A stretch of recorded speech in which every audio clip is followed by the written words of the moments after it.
کرتا، لیکن حضرت مفتی صاحب کا حکم اور اساتذہ سے جو کچھ پڑھا لکھا، جو کچھ سبق سیکھا، وہی سبق آپ حضرات کو سنانے کے لیے حاضر ہو گئے۔ اللہ تبارک و تعالیٰ کا ہم پر بے پایا احسان ہے، اس کا فضل ہے کہ اللہ رب العزت والجلال نے مجھے اور آپ کو اپنے متبرک اور سب سے بہتر جگہ یعنی مسجد کے اندر اور سب سے بہترین چیز یعنی قرآن اور سنت کی باتیں سننے کے لیے مجتمع فرمایا۔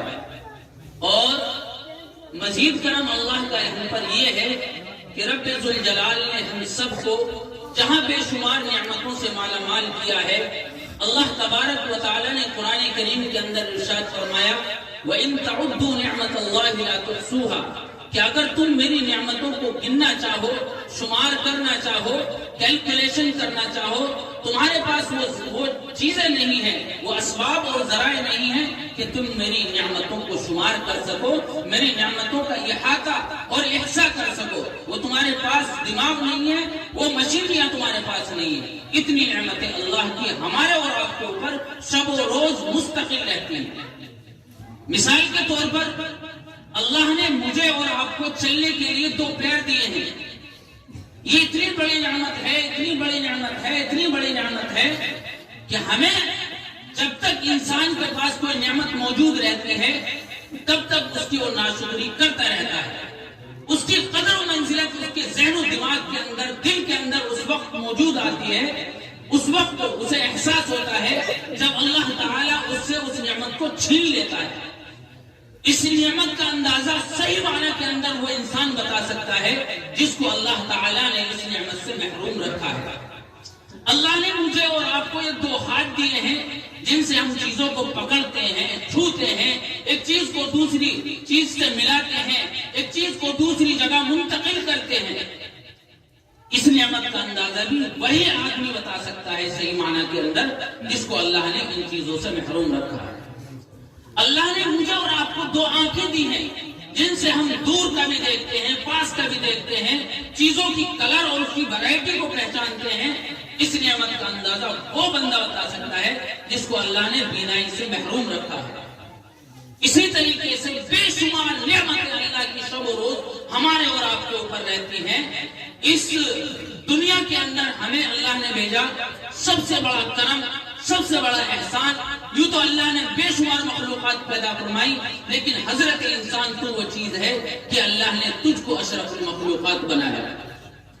اللہ چاہتا تو ہمیں کوئی جانور بنا سکتا تھا، پرندہ بنا سکتا تھا، خنزیر بنا سکتا تھا، کتا بنا سکتا تھا، لیکن ہمارے اوپر اللہ کی نظر رحمت ہوئی، نظر عنایت ہوئی۔ ہم اس لائق نہیں تھے، لیکن اللہ کی نظر انتخاب کہ ہمیں اشرف المخلوقات کی فہرست کے اندر شامل فرما دیا۔ اللہ کی مزید نعمتوں میں سے ایک نعمت یہ ہے کہ ہم سب کو انسان کو بنایا، ہم سب کو اللہ تبارک و تعالی نے اشرف المخلوقات بنایا، انسان کی فہرست کا حصہ بنایا، لیکن ان انسانوں میں سے سب سے بہترین انسان وہ بنایا جو نبی دو عالم جناب محمد عربی صلی اللہ علیہ وسلم کا امتی کہلاتا ہے۔ یہ احسانوں کے اوپر ایک اور مزید احسان ہے جس کو ہم کہتے ہیں سونے پہ سہاگا، اور اس کے اندر بھی بے شمار تفریق ہے، بے شمار جماعتیں ہیں، بے شمار مسلک ہیں، لیکن اللہ نے مجھے اور آپ کو علماء دیوبند کی آل اولاد بنایا۔ جو علماء حق، علماء دیوبند کہلاتے ہیں، ساری دنیا کے اندر جن کا فتویٰ سکہ رائج الوقت کی طرح چلتا ہے، یہ بھی اللہ کی خدا کی قسم اللہ کے دربار کے اندر بیٹھ کر کے بول رہا ہوں، یہ بہت بڑی اللہ کی ہمارے اوپر نعمت عظمیٰ ہے۔ اس کا احساس ہمیں اس دنیا سے رخصت ہو جانے کے بعد ہوگا۔ دیگر مسالک کا حال کیا ہے آپ سب سے ڈھکا چھپا نہیں ہے۔ سوشل میڈیا کا زمانہ ہے، آپ روز بروز دیکھتے رہتے ہیں، عیاں ہوتا رہتا ہے، کوئی کچھ بکواس کر رہا ہے، کوئی کچھ بکواس کر رہا ہے، کوئی اس موقع پر شب برات کے موقع پر حلوہ کھچڑا بنانا لازم اور ضروری سمجھتا ہے، دین کا حصہ سمجھتا ہے۔ اللہ کا کرم کہ اللہ نے ان خرافاتوں سے ہم سب کو بچا رکھا ہے۔ کوئی قبر پرستی کے اندر مبتلا ہے، اللہ کا فضل و کرم کہ ہم صرف ایک اللہ کی عبادت کرتے ہیں، دنیا کی کوئی سپر پاور طاقت نہیں ہے جو ہمیں اللہ کے علاوہ کسی اور کے سامنے سجدریز کرا سکے۔ اللہ کا بہت بڑا احسان ہے، لیکن ان احسانوں کو احسان تبھی کہیے جب ان احسانوں کو احسان ہم سمجھیں مانیں، کیونکہ اللہ نے دوسری جگہ ارشاد فرمایا لئن شکرتم لازیدنکم ولئن کفرتم ان عذابی لشدید۔ لوگوں کان کھول کر سنو، میں تمہیں ساری دنیا کی نعمتیں تمہارے لیے اوپر قربان کرتا ہوں، نچھاور کرتا ہوں، لیکن خبردار اگر میری نعمتوں کو استعمال کرنے کے بعد میں چودراہٹ دکھائی، پٹھان گیری دکھائی اور اپنے آپ کو متکبرانہ مزاج کے اندر ڈالا، لیکن شکرتم اگر شکریہ کرتے رہے تو مزید دوں گا، میرے خزانے بھرے پڑے ہیں، میرے خزانوں کے اندر ذرہ برابر کمی نہیں آ سکتی۔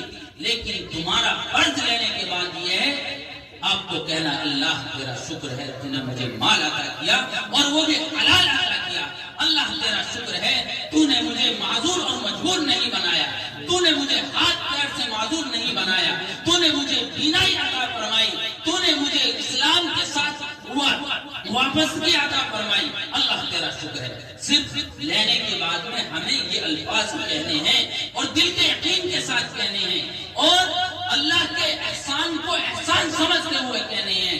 یہ نہیں ہے کہ اللہ کا ہمارے اوپر قرضہ ہے اور ہم اسے ان الفاظ کو کہہ دیں گے تو اللہ کا قرض ادا ہو جائے گا۔ ہے کوئی انسان جو اللہ کی نعمتوں کا شکریہ ادا کر سکے، اس کا حق ادا کر سکے؟